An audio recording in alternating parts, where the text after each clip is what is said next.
ప్రస్తుతం అయితే ఇక్కడ గణనాథునికి సంబంధించి దాదాపు 200 కేజీ లడ్డూనని తీసుకొస్తుంటారు. అది ఎలాంటి వేలం పాటలో చేయకుండా ఓన్లీ వచ్చిన భక్తులకి ఇక్కడ పంచి పెడుతుంటారు. వాళ్ళందరూ కూడా ఓల్డ్ సిటీకి సంబంధించినటువంటి వాళ్ళు ఇక్కడ తీసుకొచ్చి ప్రతి సంవత్సరం కూడా ఇక్కడ గణనాథునికి సమర్పిస్తారు. మరి కాసేపట్లోనే ఆ లడ్డు కూడా ఇక్కడికి చేరుకొని ఉన్నది. ఇక్కడ చేరుకొని 9 రోజుల పాటు పూజలు అందుకొని ఉన్నది గణనాథుతో పాటు ఆ లడ్డు కూడా. అనంతరం ఇక్కడ ఎప్పుడు కూడా గణనాథుని చరిత్రలో ఎప్పుడు కూడా ఇక్కడ ఉన్నటువంటి ఆ లడ్డు కూడా ఎంతో ప్రత్యేకత ఉంది. ఏ గణనాథుని దగ్గర ఉన్నటువంటి లడ్డు అయినా జనరల్ గా వేలం పాట జరుగుతుంది. కానీ ఇక్కడ ఉన్నటువంటి గణనాథుడికి ఇక్కడ ఉన్నటువంటి లడ్డు మాత్రం భక్తులకు పంచి పెడుతూ ఉంటారు. ఎంతో విశ్వసిస్తుంటారు అందరూ కూడా. చాలా మంది కూడా ఆ లడ్డు కోసం కూడా ఎదురు చూస్తున్నారు. మరి కాసేపట్లోనే ఒకవైపు 200 కేజీకి సంబంధించిన లడ్డు కూడా ఇక్కడికి చేరుకొని ఉన్నది. మన విజువల్స్ లో కూడా చూసుకోవచ్చు. ఎంతో ఘనంగా తొలి పూజలు అందుకుంటున్నారు ఆ విజువల్స్.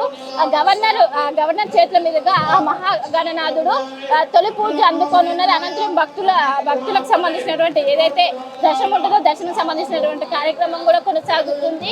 ఒకవైపు ఎమ్మెల్యే దానం నాగేంద్ర కావచ్చు, ఎంపీ అనిల్ కుమార్ యాదవ్ కావచ్చు, అందరు కూడా హారతిస్తున్నటువంటి తంతు మనం చూసుకోవచ్చు.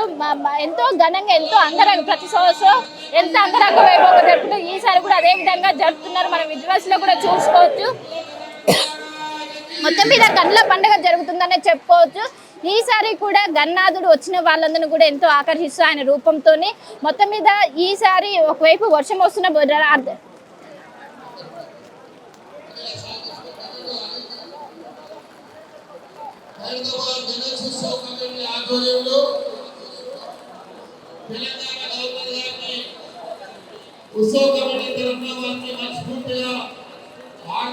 స్వాగతం పలుకుతూ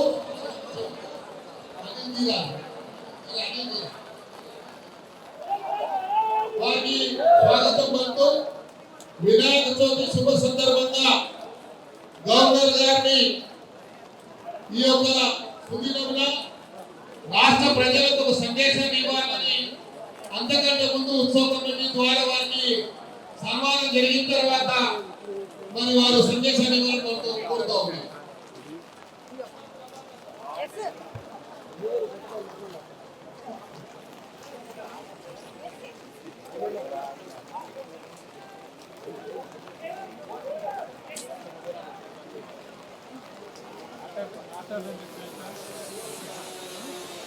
హైదరాబాద్ ఇన్ఛార్జ్ మంత్రులు గౌరవనీయులు పొన్నం ప్రభాకర్ గారికి హైదరాబాద్ గణేష్ ఉత్సవ కమిటీ ఆధ్వర్యంలో వారికి స్వాగతం సుస్వాగతం.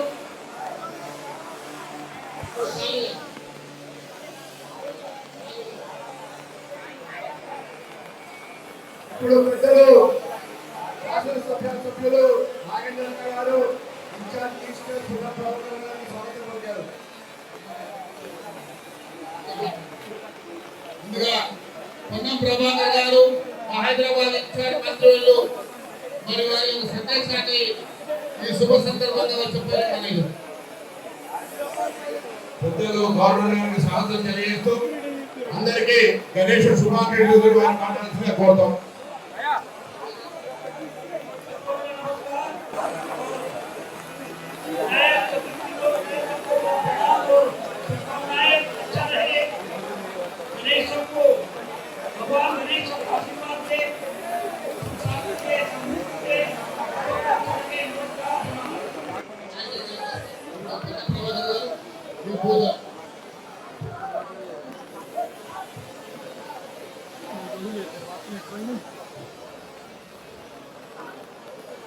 ఇప్పుడు అసలైన తొలి వెలుగు. ఫాలో వాట్సాప్ @తొలి వెలుగు official.